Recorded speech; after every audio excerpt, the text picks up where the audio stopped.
ذکر رسالت ہم آپ کو سنائیں، ہم آپ کو بتائیں کہ جس کا علی ایسا ہے وہ نبی کیسا ہے؟ اللہ قرآن میں کہتا ہے آپ نے ساری زندگی میرے شہر کا زیرک مجمع قدیم عزادار ہیں، مدت سے آپ نے علماء کرام کو سنا ہے، ہمیشہ آپ نے یہی سنا کہ خدا کہتا حل عطا کا حدیث موسیٰ، کیا تمہیں یاد ہے وہ موسیٰ والی بات جب میں اس سے درخت سے بولا تھا؟ خدا کہتا میں موسیٰ سے بولا درخت سے. اب یہاں پہ لفظ درخت نہیں ہے، قرآن میں لفظ ہے شجر کا. شجر کا ترجمہ جس نے کیا اس نے درخت کیا کہ اللہ بولا تھا ایک شجر سے، شجر سے مراد درخت. زمانہ طالب علمی سے لے کے زمانہ منبر تک میں اس کھوج میں ہوں کہ کسی مفسر نے نیچے ترجمے میں اس درخت کے آگے بریکٹ میں لکھا ہو کہ کون سا درخت، بیری کا تھا، شیشم کا تھا، کیکر کا تھا، نیم کا تھا، کس چیز کا درخت تھا. اگر اللہ اس درخت سے بولا ہے تو آج تو اس درخت کے پتے کھانا بھی شفا کہ کتنا متبرک ہے یہ درخت. اس سے اللہ بولا تھا موسیٰ سے، جس نے بھی لکھا اسے کہ شجر سے، شجر سے بولا، درخت سے بولا، درخت سے بولا، درخت سے بولا. شاہی چوک اس منبر سے لے کے نجف تک میں سامن ہو، ساری زندگی اسی کھوج میں رہا وہ درخت کون سا ہے. ہر مفسر نے کہا درخت تھا، درخت تھا، درخت تھا، کسی نے نہیں بتایا وہ شجر کون سا تھا. جب میں نے نجف میں جا کے علی کی زہری پہ سلام کیا، زیارت کی کتاب کو اٹھایا تو زیارت میں ایک جملہ لکھا ہوا تھا السلام علیکہ یا شجرۃ ندا، اے بولنے والے شجر تجھ کو ہمارا سلام. اے بولنے والے شجر. جب ہمیں پتا چلا کہ شجر علی ہے، اب صدر کا قتل نہ کرنا، جب پتا چلا شجر علی ہے تو اب قرآن کی یہ آیت بھی کھل کے سامنے آ گئی آدم شجر کے قریب نہ جانا. جو بول سکے وہ بول. یہ نہیں کہا اللہ نے دانا نہ کھانا، وہ ایک دانا کھا لے جنت سے نکل جائے تو من من کھا جائے تو پھر بھی جنتی. دانا نہیں کھایا، فرمایا آل محمد کے قریب نہ جانا، ان جیسا ہونے کی کوشش نہ کرنا. اس کا مطلب ہے جو دخل سے بولے وہ علی. ہم تمہیں علی سناتے ہی اس لیے ہیں تاکہ تمہیں سمجھ آئے کہ جس کا علی ایسا ہے اس کا نبی کیسا ہے. میں اب سطر کہنے لگا ہوں، میرے شہر میں یہ سطر نہیں، یہ قرارداد ہے، جہاں تک جائے گی وہاں تک آواز پہنچانی چاہیے. ہم نے علی کی وجہ سے نبی کو نہیں مانا، ہم نے نبی کی وجہ سے علی کو مانا. اب جو میں قرارداد پاس کروانے لگا اس میں مجھے پورے مجمع کی، جس نے پورے اس گفتگو میں تقریر میں خاموشی طاری رکھی ہے، اس میں بے شک ہاں کہہ کے پھر پوری مجلس پورا جشن میں چپ رہنا. مجھے علی ولی اللہ کی قسم، مجھے حسین کی عزت کی قسم، اگر علی کسی بھی جنگ میں نبی کو چھوڑ کے بھاگ جاتے ہم کبھی بھی علی کو نہ مانتے. ہم نے علی کو مانا. مومنین تصدیق کیجئے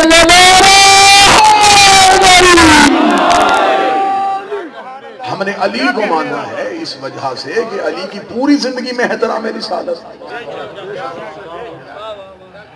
ہم نے علی سے نبی لیا اور مولا علی کی پوری زندگی میں نبی کے سامنے کیوں، کیا، کیسے ہے ہی نہیں.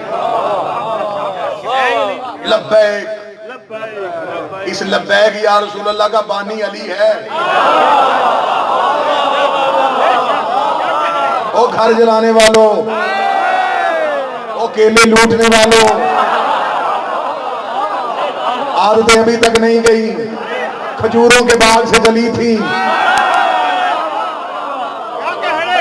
کیلے کی ریڑی تک پہنچ گئی، اندر کی بھوک ابھی بھی ختم نہیں ہوئی، زبان پہ عشق رسول کے نعرے. لبیک یا رسول اللہ کا بانی علی ابن ابی طالب ہے. احتجاج کرنے کا طریقہ ہی ہم سے سیکھ لیتے. سب سے زیادہ احتجاج یہ قوم کرتی ہے اور یہ وہ قوم ہے جس کا احتجاج لائسنس یافتہ ہے. ہم سرکاری پروٹوکول کے ساتھ، ہم پولیس کے آگے آگے بھاگ کے احتجاج نہیں کرتے. اب تائید فرمائیں گے تو میں دو چار جملے کہوں گا. مدت کے بعد آئے ہوں، مزاج تو نہ آپ کا بدلا ہوا دیکھیں. ہم پرامن لوگ ہیں، ہم مہذب ترین قوم ہیں. ہم سے یہ احتجاج کا طریقہ سیکھ رہے تھے. سب سے زیادہ احتجاج ہی ہم نے کیے، اور یہ تو عقل کا تقاضا، جس کا زیادہ تجربہ اسے سیکھ لیتا ہے بندہ. ہم سے پوچھ لیتے ہیں تمہارا زیادہ تجربہ ہے، تم ہر سال میں کئی دفعہ نکلتے ہو، ہمیں بتاؤ احتجاج کا طریقہ کیا ہے، ہمیں بتاؤ سڑکوں سے گزرنے کا طریقہ کیا ہے. ہم نے آج تک 1400 سال ہو گئے میری کام کو لبیک یا حسین کہتے ہوئے گلیوں میں خزانوں میں چوکوں میں چوراہوں میں آتے ہیں. ہم نے آج تک کبھی کسی کا دن کا بھی نہیں توڑا، ہم نے آج تک کسی کے دیوار پہ پتھر بھی نہیں مارا. اتنی پرامن ہو کے میری کام گزر جاتی ہے کہ پوری رات حسین کے ماتمی قیمتی ترین مارکیٹوں میں ماتم کرتے پھرتے ہیں. دکاندار مطمئن ہو کے گھر سویا ہوتا ہے، اسے پتا ہے حسینی کبھی چور نہیں ہوتا، حسینی کبھی کسی کا گھر کا تالا نہیں توڑتا، حسینی کبھی کسی کا سامان نہیں ہوتا. ہم نے آج تک نہ آگ لگائی ہے نہ کسی کا گھر لوٹا ہے، کیونکہ ہم آگ لگانے والے کو بھی عبادت کرتے ہیں. مومنین کا آواز بلند کر کے لبیک یا حسین، لبیک یا حسین، لبیک یا حسین، لبیک یا حسین، لبیک یا حسین، لبیک یا حسین علی. یا امام المنتظر، یا امام المنتظر، علی حق نعرہ حیدری. ہم سے سیکھو لبیک یا رسول اللہ کہاں کیسے جاتا ہے. لبیک یا رسول اللہ کہنے کے لیے لبیک یا حسین کہنا پڑتا ہے. حسین کے لہجے میں ہے لبیک یا رسول اللہ. احتجاج کا طریقہ ہم سے سیکھو، ہم سے سیکھو کہ نبی کی عزت پہ کیسے نکلا جاتا ہے. میں پورے ملک میں اپیل کر رہا ہوں، اگر احترام میں رسالت کا قانون بنے سب سے پہلے ہم شیعہ کھڑے ہیں. حرمت رسول پہ جان بھی قربان ہے، یہ جچتا ہی ہماری زبان سے ہے. آپ چپ بیٹھے ہیں، دلیل دوں. اس لیے کہ جس نے سب سے پہلے بستر پہ بیٹے سلائے تھے، یہ جان بھی قربان والا لفظ حضرت عمران نے شروع کیا ہے. عزت رسالت کی بات تو ہم سب سے پہلے جائیں گے، ہم سب سے پہلے کھڑے ہوں گے. لیکن یہ کوئی انصاف نہیں ہے. آپ گستاخ رسول کو سزا دینا چاہتے ہیں تو آپ کسی کا گھر جلائیں. آپ توہین رسالت کا قانون بنانا چاہتے ہیں، آپ قانون بنائیں نا. آپ سینٹ میں بل پیش کریں، آپ قانون سازی کریں. قانون سازی کرنے میں سرکار آپ نے دیر کر دی ہے. پہلے سلیبس بدلیں، پہلے نعتیں بدلیں. ابھی تک میں ایک بڑا پڑھا لکھا جملہ کہنے لگا ہوں، ابھی تک لوگوں کو یہ نہیں پتا چلا کہ سیرت نبی کانفرنس میں سورت نبی کی بات نہیں کرتے.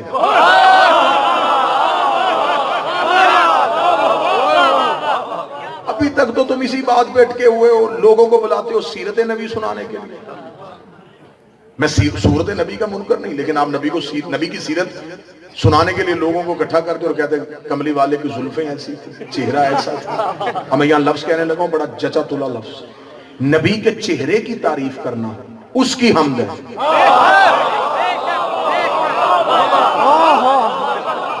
بھئی نبی کے چہرے کی تعریف کرنے میں نبی کی نعت کہاں ہے؟ یہ تو اللہ کی تعریف ہے جو خالق حسن ہے کہ اس نے اس کا چہرہ ایسا بنایا، اس کی زلفیں ایسی بنائی. یہ تو اللہ کی حمد ہے. نعت کہاں ہے؟ نعت سورت نبی میں نہیں، نعت ہے سیرت نبی میں. سیرت کیا تھی؟ اللہ نے اسے کمال دیے تھے، اس کمال کو عین اس کے مقام پہ رکھے، یہ سیرت ہے. اللہ نے حسن دیا، اس نے استعمال ہی اسے منوانے کے لیے کیا. بے شک. چلے بات مشکلوں میں بات آسان کر دیتا ہوں. ہمیں علی نے بتایا ہے کہ احترام رسالت کیا ہے. کوفے کا ممبر تھا، ممبر کے آخری زینے پہ امیر المومنین تھے، یہودی آ گیا. اس نے کہا علی پوچھنے کے لیے آئے، میں مسلمان نہیں ہوں لیکن ایک سوال میرے ذہن میں اٹکا ہوا ہے. فرمایا وہ سوال کیا؟ اس نے کہا پوچھنا صرف یہ چاہتا ہوں آپ سے جو بھی سوال کرے فوراً جواب دیتے ہیں، پڑھا کہاں سے ہے؟ میں وہ پوچھنے آؤں یہ علم کہاں سے سیکھا ہے؟ جو بھی بات کرتے ہیں وہی کھول کے بتا دیتے ہیں, جو بھی سوال کرتے ہیں اسی کا جواب بتا دیتے ہیں. آخر یہ علم کہاں سے سیکھتے ہیں؟ مجھے بتائیں وہ آپ کو پڑھانے والا کون ہے جس نے آپ کو پڑھایا ہے؟ علی کہہ سکتے تھے کہ میں امام ہوں, میری امامت میں ہے, علم میری امامت میں ہے, میری جبلت میں ہے, میری گھٹی میں ہے, لیکن علی کو پتا تھا میں اسے امامت کیسے منواؤں. ابھی تو اس نے لا الہ الا اللہ ہی نہیں پڑھا, ابھی تو اس نے محمد رسول اللہ نہیں پڑھا, تو جس نے محمد رسول اللہ نہیں پڑھا اسے علی ولی اللہ کی کیسے سمجھ آئے گی؟ علی نے اس کو اس کی سوچ کے بالکل مطابق جواب دیا. آج بھی جواب نہج البلاغہ میں ہے. علی فرمایا کیا پوچھنا چاہتا ہے؟ اس کا پوچھنا چاہتا ہے علم کہاں سے سیکھا؟ علی فرمایا حاضر سے فضل علم ہے, حاضر لعاب رسول اللہ, یہ تو میرے سینے میں علم ہے, یہ رسول کے لعاب دوسرے کا اثر ہے, یہ رسول کے لعاب دوسرے کا اثر ہے. اس یہودی نے فوراً علی کے قدموں پہ ہاتھ رکھے, ہاتھ رکھا مجھے ابھی کلمہ پڑھوا دیجئے. علی فرمایا اتنی جلدی کلمہ کیوں پڑھ رہا ہے؟ اس کا جس کا شاگرد ایسا ہے وہ استاد کیسا ہوگا, جس کا غلام ایسا ہے وہ نبی کیسا ہوگا. اب مجھے کلمہ پڑھا دے, میں نے تیرا نبی دیکھا نہیں, تیرے علم سے پتا چل گیا کہ اس کا علم کیسا ہے. وہ لا الہ الا اللہ محمد رسول اللہ علی الولی نے پڑھ کے دربار علی سے باہر نکلا. یا ایک بندہ اٹھ کے کھڑا ہو گیا, اس کا علی میں اعتراض کرتا ہوں, آج پتا چلا ہے یہ علم آپ کا نہیں, یہ تو ہمارے نبی کا کمال ہے, تو تیرا کمال کہاں ہے؟ علی کی ایک جاہل نہ پر ابھی لعاب بولا ہے,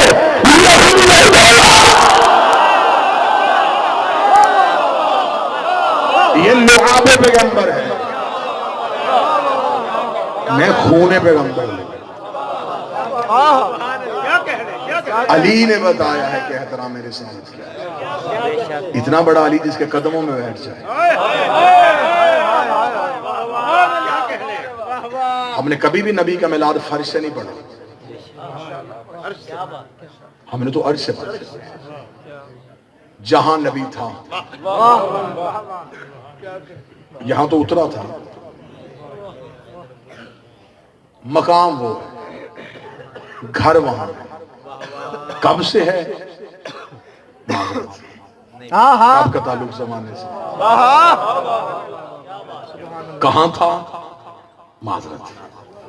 کہاں کا تعلق مکان سے ہے. نہ زمان تھا نہ مکان تھا. جس نے بہت بھی عقیدے کی چھلانگ ماری اس نے کہا کائنات میں اندھیرا تھا. میں اسے بھی نہیں مانتا, اندھیرا بھی مخلوق ہے.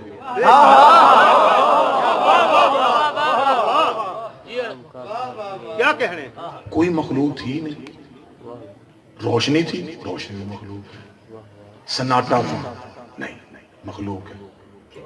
خاموشی تھی, غلط, مخلوق ہے. کیا کہوں کیا تھا. میری زبان جبریل کی طرح کام کے پیچھے رہ جاتی ہے.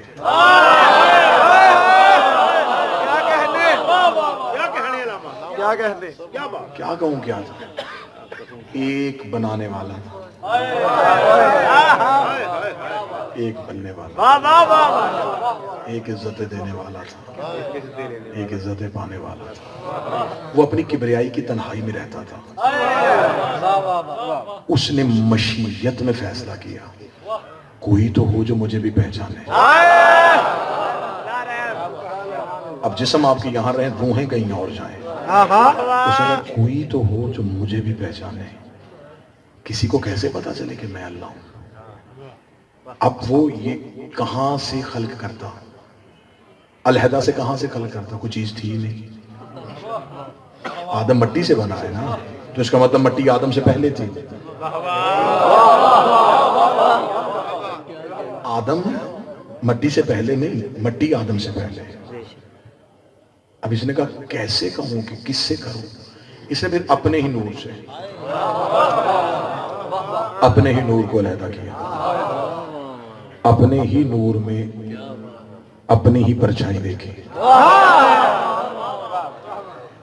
اسے سجدے کا طریقہ دیا, یہ ساجد ہو گیا, وہ مسجود ہو گیا. اس کو عبادت کا ڈھنگ دیا, یہ عبد ہو گیا, وہ معبود ہو گیا. اس کو رزق علم دیا, یہ مرزوق ہو گیا, وہ رازق ہو گیا. جب اپنے کمالات اسے دیتا رہا, ایک ذات صرف اپنے پاس بچائی جو اللہ تھی. اب بے شک میں اکیلا بھی رہ جاؤں مجھے وارے میں, اپنے تمام کمالات کا مظہر اسے بنا دیا, اپنی ذات اپنے اندر چھپا لی. کہ یہ بھی اگر اسے دے دی تو کیسے پتہ چلے گا یہ ہے. ذات اپنے پاس رکھی, کمالات اسے دے دیے, کیونکہ اس کے پاس ارادہ تھا, وجود نہیں تھا. اس کے پاس وجود تھا, ارادہ نہیں تھا. اس نے اپنا ارادہ اس کے وجود میں ڈال دیا. اس نے کہا اب میرا ارادہ تیرے وجود میں ہے, اب بولے گا تو لہجہ میرا, راضی تو ہوگا رضا میری, ناراض تو ہوگا غضب میرا. جب اس نے اپنے کمالات اسے دے دیے تو اس نے کہا کہ اب تجھے تو میں نے کمالات دے دیے, ابھی کمالات بھی کوئی دیکھے. اس نے کہا چل ٹھیک ہے, اب میں کچھ خلق کرتا ہوں تیرے لیے. تجھے بنایا اپنے لیے, کائنات بناتا ہوں تیرے لیے. تو نے چلنا ہے نا, زمین پہ جاتا ہوں, تجھ میں سایہ رکھے ایک عرش سجاتا ہوں, تجھے نور لے ایک سورج بناتا ہوں, تیرے پاؤں کے تلوے چاٹے ایک چاند بناتا ہوں, تیرے دروازے پہ کمی بن کے آئے ایک تارا بناتا ہوں.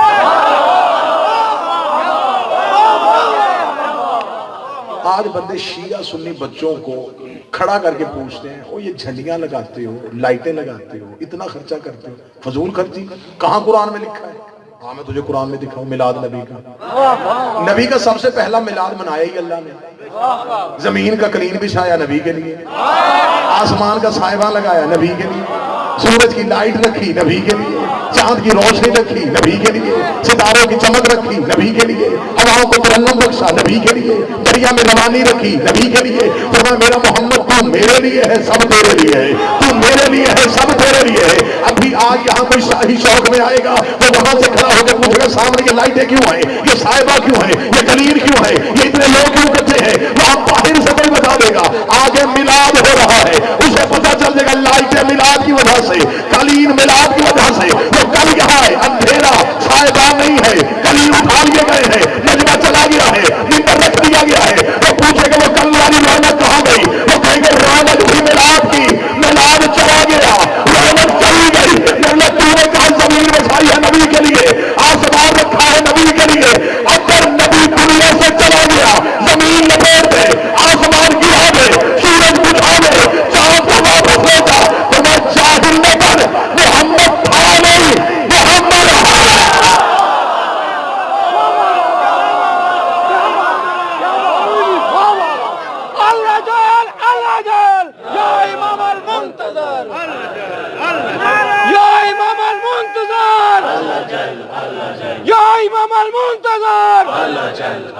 علی حق نعرہ حیدری.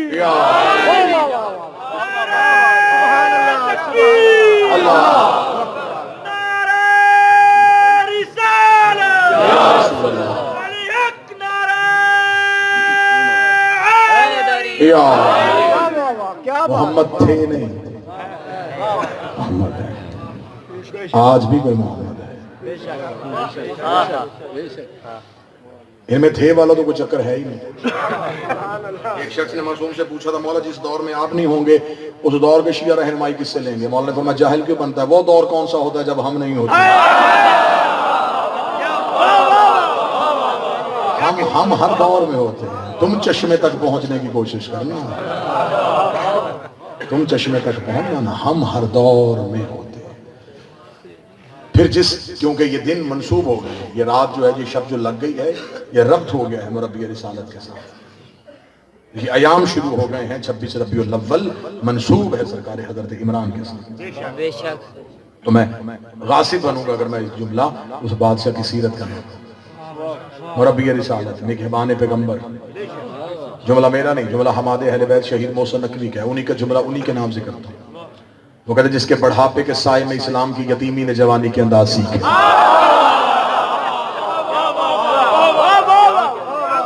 جس کی انگلی پکڑ کے رسالت نے چلنا سیکھا, جو ایک ہی وقت میں 2 حجتوں کو پالتے تھے, جس کی ایک انگلی میں رسالت اور دوسری میں امامت, جو 2 قرآن اکٹھے اٹھاتے تھے, وہ مربی کے رسالت جس کے بارے میں آج مسلمانوں کو شکوہ ہے، آخری وقت تک کلمہ نہیں پڑھ سکے تھے۔ میں نے زندگی میں کبھی شیعہ قوم کے سامنے ایمان ابو طالب نہیں پڑھا۔ ایمان ابو طالب وہ پڑھتا ہے جس کی شجرہ مشکوک ہوتا ہے۔ میں فضائل ابو طالب ہی پڑھتا ہوں اور فضائل ابو طالب کا ہی قائل ہوں۔ سارے زمانے کو تم نے سلیبس میں لٹریچر میں بچوں کو یہ بتا دیا مردوں میں سب سے پہلے کلمہ انہوں نے پڑھا، اسلام میں سب سے زیادہ قربانیاں انہوں نے دی۔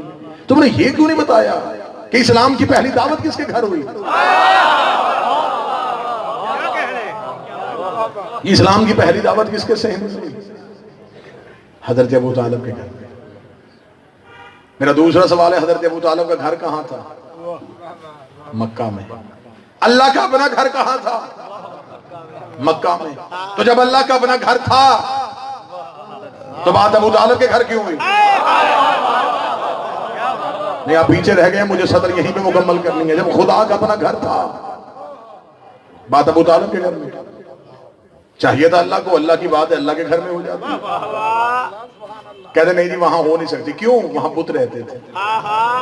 پھر تو ڈوب کے نہیں مرتا، تجھے اتنی خبر ہے رحمان کے گھر بت تھے، عمران کے گھر بت نہیں تھے۔ اسلام کی پہلی دعوت کی، اور یہ پہلی دعوت ہی اسلام کا اساس، اسلام کی بنیاد، اسلام کی پہلی اینٹ ابو طالب کے گھر میں رکھی۔ کیسی سجائی حضرت ابو طالب نے کہ ابھی یہ ابن خلدون سے لے کے ڈاکٹر طاہر القادری تک جتنے سیرت نگار ہے جنہوں نے سیرت لکھی ہے، ڈاکٹر طاہر القادری صاحب نے کتاب مومن قریش کے نام سے شائع کی، کتاب چاہ حضرت ابو طالب کے عنوان سے۔ 5 سال ظاہری طور پہ عمر تھی ابھی رسالت مآب کی، بور تو نہیں ہو رہا، سیرت کی جھلک صرف آپ رسالت مآب کی ابھی ظاہری طور پہ عمر 5 سال، مکے میں قحط پڑ گیا۔ یہ بات یہ ذہن میں رکھ کے سننی ہے کہ ابھی اسلام نہیں آیا، ابھی لا الہ الا اللہ کا نعرہ لگا ہی نہیں، ابھی لوگوں کو پتہ ہی نہیں کہ کوئی اللہ ہے، لوگوں کو پتہ ہی نہیں کوئی رسول ہے۔ نبی کی ظاہری عمر ابھی 5 سال، مکے میں قحط پڑ گیا، خشک سالی ہو گئی، لوگ بھوک سے پریشان ہو گئے۔ مکے کے سرداروں نے ایک ہنگامی میٹنگ کا اہتمام کیا، اس میں یہ فیصلہ ہوا کہ ایسے کرتے ہیں کہ بارش کے نزول کے لیے اپنے اپنے بت اکٹھے کرتے ہیں، مکہ کے باہر وادی میں اپنے اپنے بتوں کو اکٹھا بٹھاتے ہیں، وہاں اپنے اپنے بتوں کے سامنے اجتماعی طور پہ ایک عبادت کا انعقاد کرتے ہیں اور اجتماعی طور پہ ان سے دعا مانگتے ہیں تاکہ اجتماعی طور پہ عبادت کریں، کسی نہ کسی بت کی وجہ سے بارش ہو جائے، کیونکہ یہ عربوں کا کلچر تھا، یہ کسی دوسرے کا بت بھی نہیں پوجتے تھے۔ ہاں، ان میں بہت زیادہ بغض ہوتا تھا، یہ دوسرے کا خدا بھی نہیں پوجتے تھے۔ امیر قبیلے امیر خدا، غریب قبیلے مسکین خدا۔ ہم اپنے شہر کے باریک ترین مجمع میں یہ بات بھی میں سمجھاؤں کہ غریب خدا کیسا ہوتا تھا اور امیر خدا کیسا ہوتا تھا۔ امیر کے ہوتے تھے ہاتھ میں سونے کے کنگن، غریب ہوتا تھا آٹے کا بنا ہوا۔ امیر کو امیر چڑھاوے، غریب دال دلیے پہ بھی راضی ہوتا۔ یہ ان کا کنسپٹ تھا خداؤں کو پوجنے کا۔ میں ٹھیک ہے، یہ عرب کا مزاج تھا، یہ خدا دوسرے کا نہیں پوجتے تھے، ہر قبیلہ اپنا علیحدہ خدا رکھتا تھا۔ جب ان کی ہنگامی میٹنگ ہوئی تو ان کے سرداروں نے کہا کہ یار ہم تو اپنے اپنے خدا لے آئیں گے، ہاشمیوں کا خدا کون؟ ان ہاشمیوں نے آج تک نہیں ہمیں بتایا کہ کس خدا کی پوجا کرتے ہیں، تو ان سے جا کے کون بات کرے گا؟ پھر ان میں سے 7 سردار چنے گئے کہ تم جاؤ ان کے گھر۔ وہ ساتھوں آئے، دروازے پہ دستک دی، اندر سے حضرت عمران ہے، مکالمہ سننا اور دل کو تسلی ہو۔ انہوں نے حضرت ابو طالب سے کہا جی وہ ہم نے آج ایک میٹنگ کی تھی تو اس میں یہ فیصلہ ہوا کہ کل ہم نے اپنے اپنے خدا لے کے مکے کے باہر وادی میں آنا۔